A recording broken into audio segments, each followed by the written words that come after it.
जीवनी की धरा से एक भगवत स्वरूप स्थिति को प्राप्त होते हैं। जैसे हम शरीरासक्त होकर विषयों में भोगों में लगे, एक छोटी धरा है। शरीर और भोगों का त्याग करके निरंतर ब्रह्माकार भगवदाकार वृत्ति, ये बड़ी धरा है। छोटी धरा से बड़ी धरा तक, इसमें तर्क वितर्क या संशय की कहीं कोई भी गुंजाइश की जरूरत नहीं। भक्तों के चरित्र श्रवण मात्र से प्रभु के नाम रूप लीला धाम में रति होती है। आपके मुख में भगवान नाम चल रहा है तो कोई भी आपको परास्त नहीं कर सकता।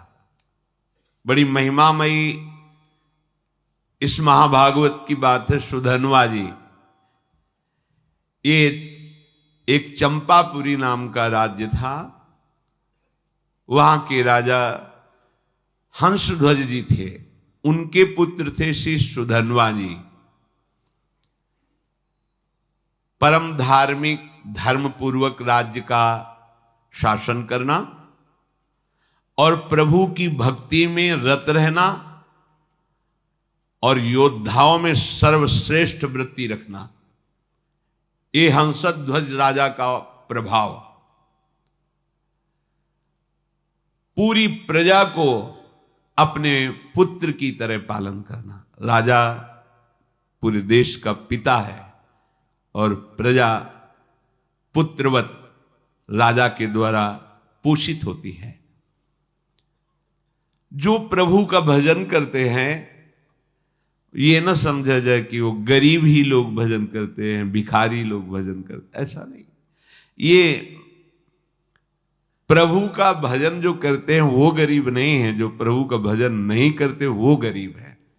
क्योंकि अंतिम समय उनके पास कुछ नहीं रहता तो हुए ना निर्धन। और जो भजन करते हैं वो माला माल होकर के यहां से जाते। परम धन राधा नाम, खूब जमा है राधा नाम, अब उनको आनंद ही आनंद प्राप्त होगा। तो ये उस समय की बात है जब महाराज युधिष्ठिर अश्वमेध यज्ञ कर रहे थे। प्रद्युम्न, सात्विकी आदि असंख्यों महारथी योद्धा द्वारिका से सहयोग के लिए आए हुए थे। घोड़ा छोड़ा जाता है, जिस राज्य से घोड़ा जाता है तो घोड़े का पूजन करके नमस्कार कर लिया तो मतलब वो राजाधीन है, और अगर घोड़े को पकड़ लिया तो मतलब युद्ध होगा, तब आगे बढ़ा जाएगा। जे ही गुप्तचरों ने हंसध्वज राजा को समाचार दिया कि महाराज युधिष्ठिर का अश्वमेध यज्ञ का घोड़ा आपकी राज्य सीमा में प्रवेश कर चुका है, उनको बहुत आनंद हुआ। अहो भाग्य, जिनकी हम आराधना कर रहे थे भगवान जरूर दर्शन देंगे, क्योंकि ये पांडवजन महाभागवत हैं और इनको जरा भी कोई कष्ट देना चाहे तो भगवान व्याकुल होकर उपस्थित हो जाते हैं। गुप्तचरों से पूछा कि क्या भगवान श्री कृष्ण भी हैं? बोले उनके तो दर्शन नहीं हुए, पर हां द्वारिका की सेना भी उपस्थित है, तो उनका दर्शन जरूरी है। वैसे अगर वो होते तो घोड़े का पूजन करते और प्रभु के दर्शन कर लेते, पर प्रभु नहीं है तो अब दूसरा उपाय करना पड़ेगा दर्शन के लिए। आदेश किया महाराज युधिष्ठिर के अश्वमेध को पकड़ लिया जाए।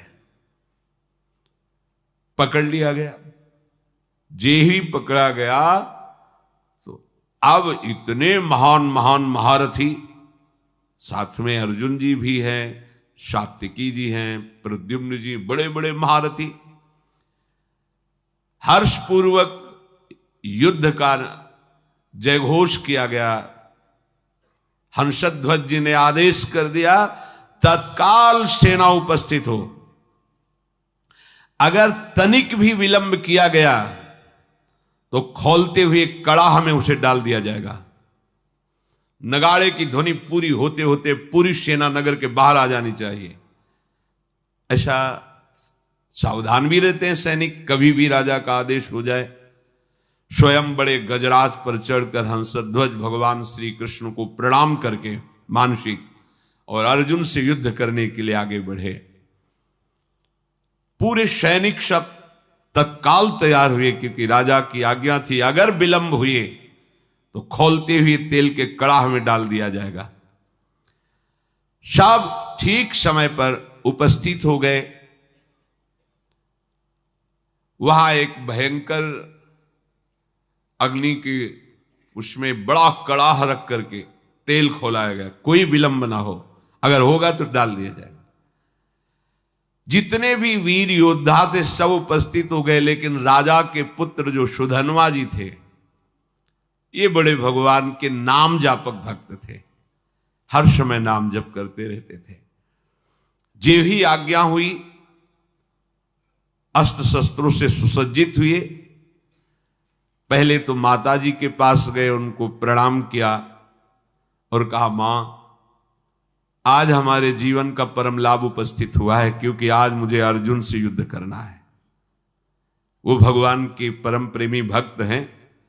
आज युद्ध कौशल के द्वारा उनको मैं तृप्त करूंगा, और ऐसा तृप्त करूंगा, उनको ऐसे व्याकुल करूंगा कि उनके सारथी का हमारे ऊपर नजर पड़े और कृपा दृष्टि पड़े। उनको आना पड़ेगा, पर हो सकता है हम वापस ना आएं। इसलिए आपसे आशीर्वाद मांगते हैं कि मेरे मन की जो कामना है कि अर्जुन को तृप्त करूं और भगवान का साक्षात्कार करूं, वो पूर्ण हो।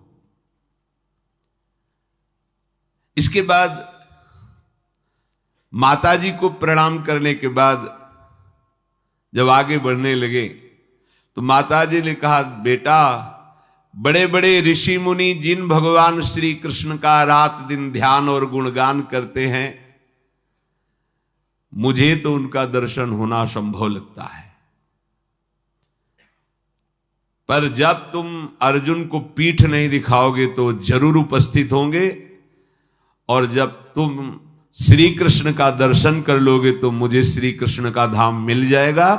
क्योंकि शास्त्रों में लिखा है, जो भगवत साक्षात्कार कर लेता है तो 21 पीढ़ियां भगवत धाम को जाती हैं। तो मैं तो नहीं देख पाऊंगी, पर भगवान के धाम को जाऊंगी, पर पीठ मत दिखाना। जाओ, हमारा आशीर्वाद है, विजयी हो। विजयी, तुम्हारे मन में जो कामना है उसकी पूर्ति हो।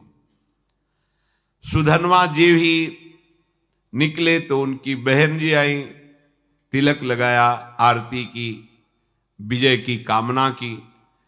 आगे बढ़े तो अभी कुछ ही समय पहले ब्याह हुआ था।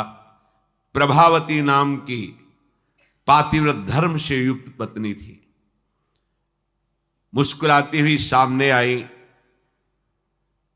और सुधन्वा की पूजा की और कहा, स्वामी मुझे पता है आज आप कहां जा रहे हो, महाबली महारथी अर्जुन से युद्ध करने। मैं जानती हूं कि जहां तुम जा रहे हो वहां से वापस आना असंभव है, जानती हूं, पर इतनी तो कृपा कर दो कि आपको जलांजलि देने वाला कोई होना चाहिए। अभी कुछ ही समय पहले ब्याह हुआ था। सुधन्वा ने कहा, तुम धैर्य रखो, श्री कृष्ण के बल से मैं अर्जुन को परास्त करके शीघ्र ही वापस आऊंगा। प्रभावती ने कहा, नाथ आज तक हमने ऐसा नहीं सुना कि जो श्री कृष्ण से मिलने के लिए गए हों फिर वापस लौटे हों। शास्त्र प्रमाण है, बड़ी गूढ़ बात कही। जो श्री कृष्ण से मिलने गए हों और वापस लौटे हों, ऐसा आज तक प्रमाण नहीं मिला। तो वापस लौटने की तो हम आशा ही नहीं रखेंगी। बस हमारी एक कामना है कि आपको जलांजलि देने वाला कोई होना चाहिए। तो शास्त्र सम्मत बात थी। वहां कड़ाह में तेल खोल रहा है, सब आ चुके, लेकिन राजकुमार नहीं आए। राजा को बहुत कष्ट हुआ कि सब आज्ञा के पालन में, और सुधन्वा मेरी आज्ञा का उल्लंघन कर रहा है, क्योंकि अब वो जलांजलि देने के लिए पुत्र की कामना से युक्त होकर के अपनी पत्नी की भाव को पूर्ण किया। उनको तो पता नहीं, तो जल्लादों को तुरंत भेजा सुधन्वा को पकड़कर लाया जाए, खोलते कड़ाह में डाल दिया जाए। राजाज्ञा बड़ी विचित्र होती है। वो अपराधी साबित हो गए हैं क्योंकि विलंब हो गया, राजाज्ञा का उल्लंघन किया। जे ही राजा की आज्ञा हुई, वो जल्लाद प्रकृति के सैनिक तत्काल गए और सुधन्वा स्नान आदि करके पवित्र होकर बाहर निकल रहे थे। तुरंत सुधन्वा से कहा कि महाराज का आदेश है, आपको बंदी बना लिया जाए और कड़ाह में डाल दिया जाए क्योंकि आप विलंब हुए हैं। उनका एक बार पिताजी के सामने तो पहुंचने दीजिए। गए, पिता को प्रणाम किया। हंसध्वज ने कहा, हमारी आज्ञा का उल्लंघन का जो निर्णय किया गया है वही इनके साथ बर्ताव किया जाए।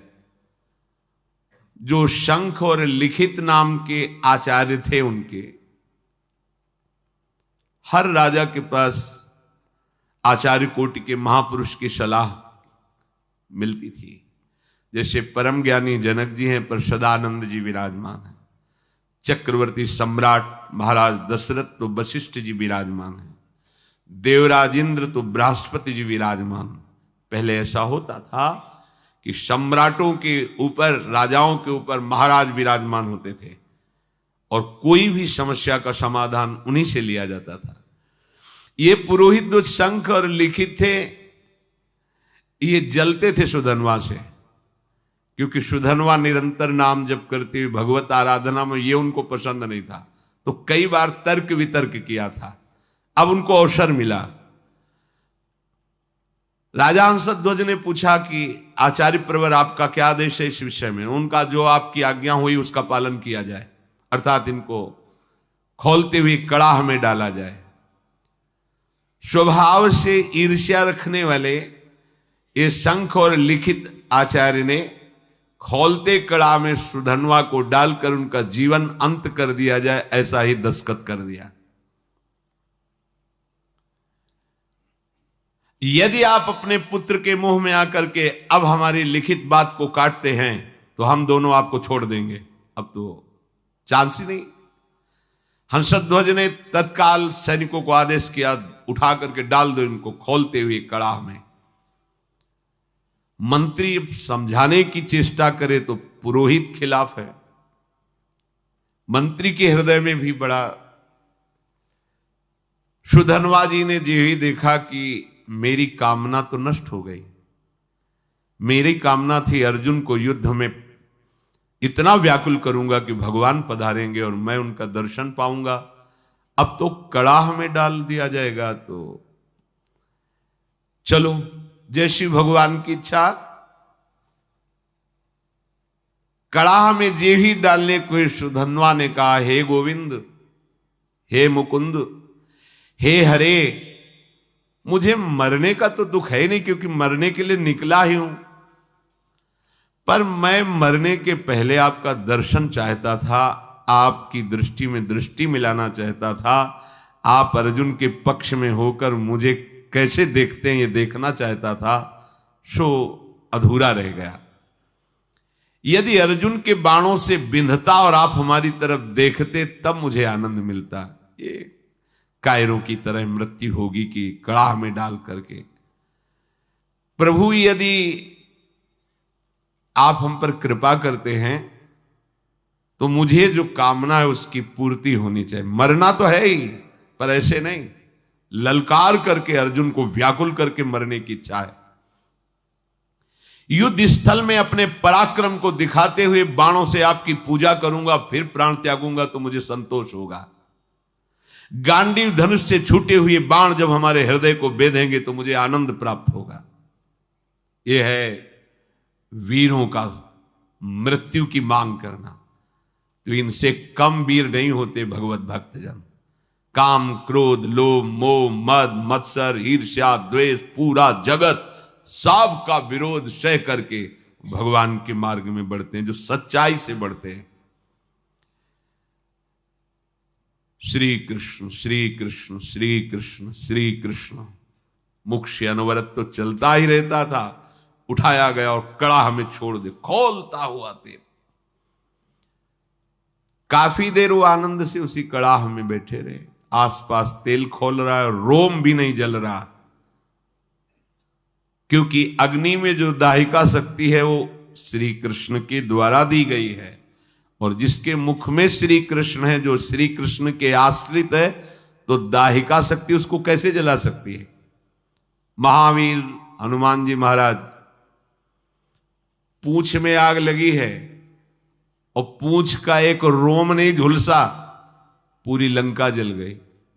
वहीं पूरी लंका के मध्य में विभीषण, जो रावण जैसे राजा के महामंत्री और भाई हैं, उनके महल में कहीं भी कुछ भी झुलसा नहीं, पूरी लंका जल गई। क्यों? दाहिका शक्ति जिनकी आज्ञा से काम करती, उनके भक्त का घर कैसे जल सकता है? उनके महाभागवत के एक रोम भी नहीं झुलसा हनुमान जी का। ऐसे ही सुधन्वा जी का एक रोम भी नहीं झुलसा। जैसे जल में प्रफुल्लित कमल खिला रहता है, ऐसे मुख प्रसन्न श्री कृष्ण श्री कृष्ण श्री कृष्ण। अब सबको बड़ा आश्चर्य हुआ, तेल बुद बुद बुद बुद खोल रहा है, ये भी नहीं है कि वो शांत हो, और वो प्रसन्न मुद्रा में श्री कृष्ण श्री कृष्ण। ये नाम का बहुत चमत्कार है, अपने लोग उसे समझ नहीं पा रहे हैं। राजा हंसध्वज ने अपने पुरोहित शंख और लिखित से कहा, ये क्या हो रहा है, ये जल क्यों नहीं रहा है? पुरोहित जी विचार करके सोचते, आग तो जल रही, क्या तेल ये ऐसे ही खोल रहा है, इसमें गर्मी नहीं है?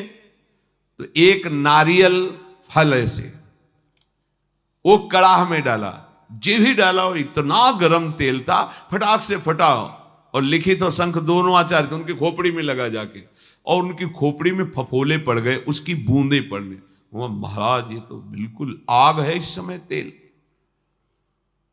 निश्चित है कि सुधन्वा श्री कृष्ण नाम के बल पर है, इसलिए ये आग इसे नहीं जला सकती। अब पुरोहित को विरोध करने का कोई भी अवसर नहीं। वहां के लोगों ने सुधन्वा जी कोई औषधि का प्रयोग किए हुए हैं क्या, जो तेल का प्रभाव नहीं पड़ रहा? वहां बड़े बड़े आयुर्वेदाचार्य भी थे, कहा नहीं, इस ऐसी स्थिति में कोई औषधि काम नहीं करती। इसका मतलब है कि ये जो कृष्ण कृष्ण बोल रहे हैं, इसी का प्रभाव है। यही तो मित्रजन पूछते थे प्रहलाद जी से कि तुम्हारे ऊपर बड़े बड़े काले सांप छोड़े जा रहे हैं और तुम्हें काटते नहीं, तुम्हें पहाड़ से दबाया जा रहा है, अग्नि से जलाया जा रहा है, जल में डुबोया जा रहा है, बड़े बड़े नुकीले शस्त्रों से काटा जा रहा है, पर तुम्हारी त्वचा ही नहीं कटती, ऐसा क्या है तुम में?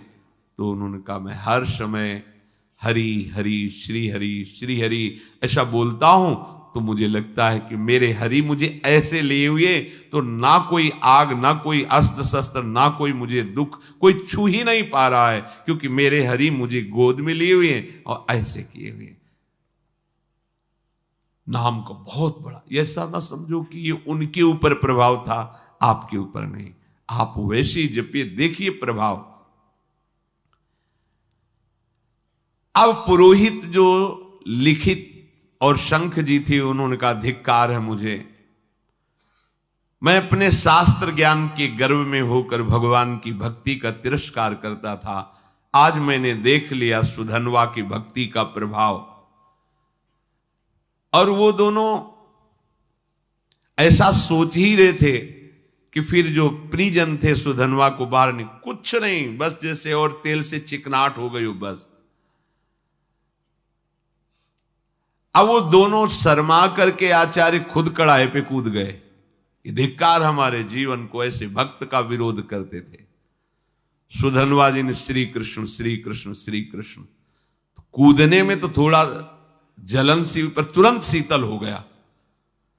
आचार्य थे, चरणों में पड़ गए सुधन्वा के। कौन ऐसा है जो नाम जापक के चरणों में अपना भावना समर्पित कर दे? नाम की बड़ी महिमा है। सुधन्वा के आचार्य थे लिखित शंख, उन्होंने छाती से लगा के कहा, प्रिय राजकुमार, आज मुझे तेरी कृपा से समझ में आया कि भगवान के नाम में जो शक्ति है वो किसी और कहीं साधन में नहीं है।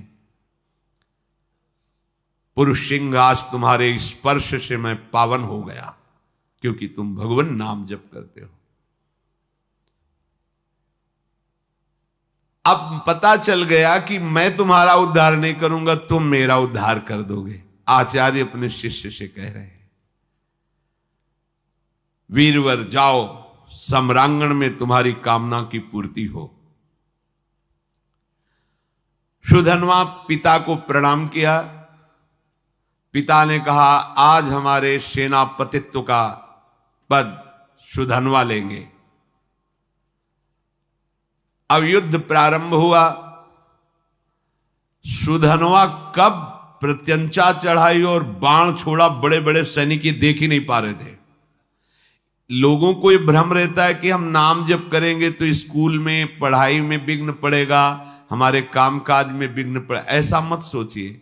नाम जप करोगे तो आप बहुत अच्छे विद्यार्थी होगे, नाम जप करोगे तो आप बहुत अच्छे किसान होगे, नाम जप करोगे तो आप बहुत अच्छे, जो भी जिस मार्ग में जाओगे बहुत अच्छे बन जाओगे, क्योंकि बुद्धि पवित्र होगी और भगवान नाम की सामर्थ्य है तो आप जो चाहोगे कर सकते हो। जब अर्जुन ने देखा कि ये 9 राजकुमार बड़े बड़े महारथियों को भी मूर्छित करता हुआ आगे बढ़ता जा रहा है, तो स्वयं वो अपने गांडीव धनुष की प्रत्यंचा खींची और सामने आकर खड़े हो गए। अर्जुन ने कहा, है राजकुमार, अब तुम किसी साधारण वीर के सामने नहीं खड़े हो, गांडीव धनुषधारी अर्जुन के सामने खड़े हो। जितनी सामर्थ्य हो अब हमसे तुम युद्ध करके दिखाओ। सुधन्वा ने निर्भयता पूर्वक हंसकर कहा, हे पार्थ, आपने बहुत सी लड़ाइयां लड़ी और विजय को प्राप्त हुए हैं, पर उसका तुम कारण नहीं जानते हो कि तुम विजय में क्यों प्राप्त हुए हो। क्योंकि तुम्हारे सारथी श्री कृष्ण थे। इस समय तुम हमारे सामने टिक नहीं सकते, क्योंकि तुम्हारा सारथी नहीं बैठा है, श्री कृष्ण नहीं है। तो यद्यपि तुम महावीर हो, पर तुम मेरे सामने नहीं टिक सकते। तुम्हें सलाह देता हूं, अगर मेरे पर विजय प्राप्त करनी तो अपने सारथी की याद करो, नहीं तो तुम्हारी सामर्थ्य नहीं है, ये गांडीव धनुष के निकले हुए बाणों की सामर्थ्य नहीं कि मुझे परास्त कर सके। एक बालक के मुख से ऐसी चुनौती, अर्जुन जी, परम धनुर्धर, दिव्यास्त्रों का ज्ञान, क्रोधित होकर सुधन्वा पर बाणों की वर्षा शुरू कर दी। सुधन्वा जी ने हंसते हंसते एक एक बाण को तिल तिल के समान काट के गिरा दिया। अर्जुन जी को लगा, आज तक ऐसा भी, बाणों को काट देना अलग बात, लेकिन हर बाण को तिल तिल काट के बाणों की वर्षा हो रही। बाणों को काटते हुए अपने बाणों से ध्वजा, धनुष, प्रत्यंचा सब पर चोट पहुंचा दी। सुधन्वा ने ध्वजा काट के गिरा दी, प्रत्यंचा काट दी, गांडीव पर प्रहार किया और अर्जुन के सारथी को भी घायल कर दिया और कहा, कहां गया तुम्हारा वो पुरुषार्थ गांडीव धनुषधारी अर्जुन। बिना प्रत्यंचा का धनुष, बिना ध्वजा का रथ, सारथी बेहोश। आश्चर्य में पड़ गए कि ऐसा वीर बालक तो हमने देखा ही नहीं। अब उनके मुख से हर समय चल रहा है जो भगवान का आदेश, मामनुस्मर युद्ध च कृष्ण कृष्ण कृष्ण कृष्ण। आप तो बहुत बड़ी बड़ी बातें कर रहे थे, देखा बालक का चमत्कार, मुझे बालक कह रहे थे, अब कहो तो आपको बाणों से घायल करके ऐसी दशा में पहुंचा दूं जो वीर पुरुषों को शोभा नहीं देती। अब भी अवसर है, याद करो अपने सारथी को और बुला लो, क्योंकि यही इच्छा थी कि एक बार श्री कृष्ण को देखूं। अर्जुन को लगा कि जब इस हालत में पहुंचा दिया तो अगला बाण तो हमें मूर्छित करके गिरा देगा। जे ही स्मरण किया, भगवान दौड़ते हुए आ गए। यही है भगवान का वात्सल्य, जैसे मां, तो मां कहीं भी वो आवाज पड़ते ही भाग के आ जाएगी, लेकिन उनके लिए जिन्होंने केवल भगवान को अपना माना है, केवल, अगर दूसरा कोई है तो रुके रहेंगे, ध्यान रखना, अगर दूसरा कोई बल नहीं है तो उसी समय आपको अनुभव होगा आ गए प्रभु, जैसे द्रौपदी जी को अनुभव हुआ, वस्त्र रूप में आ गए प्रभु। मन ही मन भगवान को पुकारा, ते ही दया में भगवान दौड़ते हुए आए और सारथी जो मूर्छित था उसको हटाकर अर्जुन की घोड़े की जो बागडोर थी पकड़ ली। सुधनवा ने, क्योंकि पूरे जन्म में यही आशा थी, एक बार देखो ओ नील मेघ श्याम की कांति, अभयद भुज दंड मूल पीनन सानुकूल, कनक निकस लसित कुल दामिनी धर की, ऐसे सुंदर नेत्र, ऐसा पीता, पहले तो शोभा का पान करता रहा, जी भर के दर्शन किया, रथ से उतरा, प्रणाम मुद्रा में हुआ, क्योंकि आराध्य देव है, बस रोष में आके फिर रथ में, और पार्थ अब संकोच मत करना, तुम्हारी विजय होगी।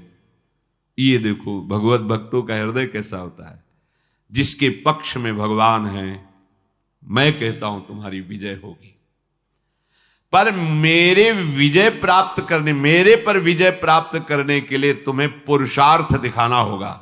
ऐसे नहीं कि मैंने धनुष रख दिया तुम्हारी विजय हो जाएगी। अर्जुन ने कहा, वीर आज मैं तुम्हारे सुंदर मस्तक को 3 बाणों के द्वारा काट कर गिराऊंगा। यदि मैं श्री कृष्ण के सामने तुम्हारे सिर को ना गिरा सकूं तो मेरे जितने पूर्वज हैं सब पुण्यहीन होकर के नरक में गिर जाएं, ये मैं प्रतिज्ञा करता हूं। सुधनवा ने कहा, पार्थ मैं श्री कृष्ण के सन्मुख प्रतिज्ञा करता हूं कि आपके तीनों बाणों को अपने पास नहीं पहुंचने दूंगा, बीच में ही काट के गिरा दूंगा और 3-3 टुकड़े करूंगा, और ऐसा ना करूं तो मुझे घोर दुर्गति प्राप्त हो। महाबली सुधनवा ने 10 बाणों के द्वारा अर्जुन को, 100 बाणों के द्वारा श्री कृष्ण को, 1 बाण रथ पर चलाया जो कुम्हार की चाक की तरह पूरे रथ को उठा के घुमाने लगा, और 100 हाथ दूर फेंक दिया सुधनवा ने। 100 बाण भगवान की पूजा में, 10 बाण अर्जुन की पूजा में, और 1 बाण मारा, रथ ऐसे चक्राकार होकर 100 हाथ दूर गिरा जाकर के। भगवान श्री कृष्ण बोले, धन्य है वीर, धन्य है। अर्जुन बिना समझे बूझे प्रतिज्ञा कर ली, पितरों को नरक भेजना है क्या?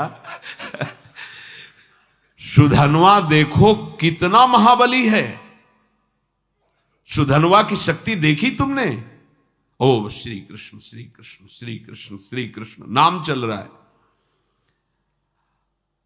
अर्जुन ने कहा, प्रभु उसकी प्रशंसा क्यों की?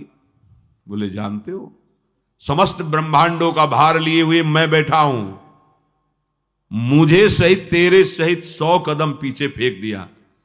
बोले, प्रभु इसका इतना बल कहां से आ गया?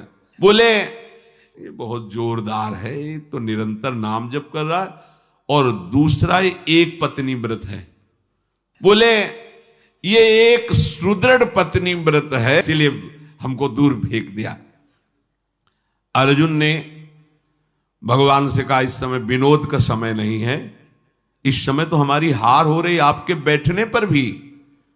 अब दिव्यास्त्र का संधान किया, काल को विराजमान किया बाण पे, संधान करके श्री कृष्णचंद्र ने कहा, गोवर्धन पर्वत उठाकर जो गोप गौओं की रक्षा की, उससे प्राप्त पुण्य मैं इस बाण पर विराजमान करता हूं। सुधनवा से कहा, बचो ये काल का बाण है। सुधनवा ने कहा, हमारे पास श्री कृष्ण नाम है जो काल का भी महाकाल है। देख लो, एक तरफ भगवान है, एक तरफ नाम है। ये देखो उन्हीं का नाम है, एक तरफ भगवान, एक तरफ भगवान का नाम। सुधन्वा ने जोर से उच्चारण किया, जय श्री कृष्ण, संधान किया, बाण के टुकड़े टुकड़े कर दिए। नाम का अद्भुत प्रभाव, टुकड़े टुकड़े कर दिए। और जोर जोर से जय श्री कृष्ण, जय श्री कृष्ण, जय श्री कृष्ण, मंगलमय नामों का जोर जोर से उच्चारण। त्रैलोक्य के ऋषि मुनियों में हाहाकार मच गया। भगवान ने गिरिराज उठाने का पूरा पुण्य लगा दिया और अर्जुन ने काल का संधान किया बाण पे, काल की भी चाल नहीं। ये नाम का प्रभाव देखो। भगवान ने अर्जुन से कहा, तुरंत दूसरा बाण निकालो, दिव्यास्त्र तो बढ़ता चला जा रहा है। भगवान ने उस बाण में अपनी बहुत सी शक्तियों का संधान किया। सुधन्वा से कहा, अब जीत के दिखाओ। देखो भगवान क्या करें, समझ रहे हो? मेरे नाम के आगे मेरे पुण्य और सुकृत और शक्तियां भी काम नहीं करती, इसीलिए नाम के अधीन भगवान हो जाते हैं। सुमिर पवन सुत पावन नामू, अपने बस करी राखे रामू। इस रहस्य को समझो। सुधन्वा ने कहा, अर्जुन अब मेरी प्रतिज्ञा सुनो, यदि मैं इस बाण को टुकड़े टुकड़े न कर दूं तो अरुंधति सहित महर्षि वशिष्ठ की, ब्रह्म ऋषि की हत्या का पाप मुझे तुरंत लगे। सुधन्वा ने तुरंत गोविंद कृष्ण बाण मारा। प्रबल पुरुषार्थ से चलाया हुआ अर्जुन का भगवान की शक्ति से संपन्न बाण 5 टुकड़े हो गए। भगवान ने कहा, ये भी गया। ब्रह्म इतना बड़ा शक्ति संधान किया, अर्जुन उदास होने लगे। प्रभु अब क्या होगा, तुम्हारी शक्ति भी इसमें थी सब क्या? यही समझो, रहस्य समझो। भक्तों ने यही रहस्य समझा है। भगवान की भी रक्षा भगवान के नामों से यशोदा मैया और सब गोपियों ने की, बाल गोविंद की लीला में पढ़ के। अरे नाम इतना बड़ा है कि कहां लगी नाम बड़ाई, राम न सकई नाम गुण गाई। तभी तो संत जन छाती चौड़ी करके घूमते हैं, राधा राधा राधा। हमारे पास राधा नाम, हमारे पास कृष्ण नाम, गोविंद नाम है, मतलब प्रभु हमारे अधीन है। भगवान देखा कि अर्जुन निरुत्साहित हो रहे हैं तो 5 जन शंख को लिया, और 5 शंख का नाद जो है ना, वो उत्साह वर्धन करने वाला होता है। 5 जन शंख बजाया और अर्जुन से कहा, अब बाण संधान करो। महामनस्वी अर्जुन ने तीसरा बाण हाथ में लिया और भगवान ने कहा कि जब मैं राम अवतार में राम जी बना था तो एक पत्नी व्रत रहा हूं, उसमें तो राम जी बहुत मर्यादा पुरुषोत्तम अवतार भगवान का। ये प्रेमावतार है, वो मर्यादा पुरुषोत्तम, यही प्रभु है। मैं उस सुकृत को इस बाण पर विराजमान करता हूं। फिर ब्रह्मा जी को आदेश किया, पिछले भाग पर विराजमान हो, और काल को दोबारा आदेश किया, अग्रभाग पर प्रतिष्ठित हो। और प्रभु ने कहा, चलाओ बाण। ब्रह्मा जी, काल जी और वो पुण्य सुकृत रामावतार का है। सुधन्वा प्रभु की तरफ देखा और मुस्कुराया। बड़ा प्रेममय प्रसंग है। अर्जुन से बोला, अब भी संशय है तुम्हें? तुम्हारे विजय के लिए क्या कर रहे हैं, देख रहे हो? तुम्हें संशय? भला कोई प्रतिज्ञा करो अब तुम इस बाण के बचाने के लिए। अर्जुन ने कहा, वीरवर, यदि तुम्हारा मुकुट सहित मस्तक में काट के ना गिरा दूं तो भगवान श्री हरि और भगवान शंकर में भेद करने से, निंदा करने से जो पाप लगता है वो मुझे अभी लगे। सुधन्वा ने कहा, मैं इस बाण को अगर काट ना दूं तो काशी में मणिकर्णिका तीर्थ में भगवान शिव जी को पैर मारने से जो पाप लगता है, शिव विग्रह पर पैर, वो मुझे पाप अभी लगे। दोनों भगवत भक्त है और इतनी बड़ी बड़ी प्रतिज्ञा। सुधन्वा ने भगवान श्री कृष्ण की तरफ देखा और कहा, जय श्री कृष्ण, जय श्री कृष्ण। अर्जुन उस बाण को संधान किया। सुधन्वा ने उस प्रभावशाली बाण को कृष्ण कृष्ण कहते हुए काट दिया। हाहाकार मच गया। इस बाण को तो कोई काट ही नहीं सकता था, क्योंकि इतनी महिमा से युक्त हो गया था। अब कटा हुआ बाण का अग्रभाग सुधन्वा के मस्तक को काट करके गिरा दिया। बाण तो काट दिया, पर कटा हुआ अग्रभाग बाण का जाकर सुधन्वा के मस्तक को काट कर गिरा दिया। आश्चर्य की बात कि सुधन्वा के कटे हुए मस्तक से भी निकल रहा था जय श्री कृष्ण, जय श्री कृष्ण, जय श्री कृष्ण। जैसे द्वेष भाव से भजने के कारण रावण के भी मुख से निकल रहा था, कहां राम रन हतोपचारी। खोपड़ी पड़ी है पर उससे निकल रहा था, कहां राम रन हतोपचारी। महाभागवत सुधन्वा जी के कटे हुए सर से निकल रहा था जय श्री कृष्ण, श्री कृष्ण, श्री कृष्ण। भगवान श्री कृष्णचंद्र जी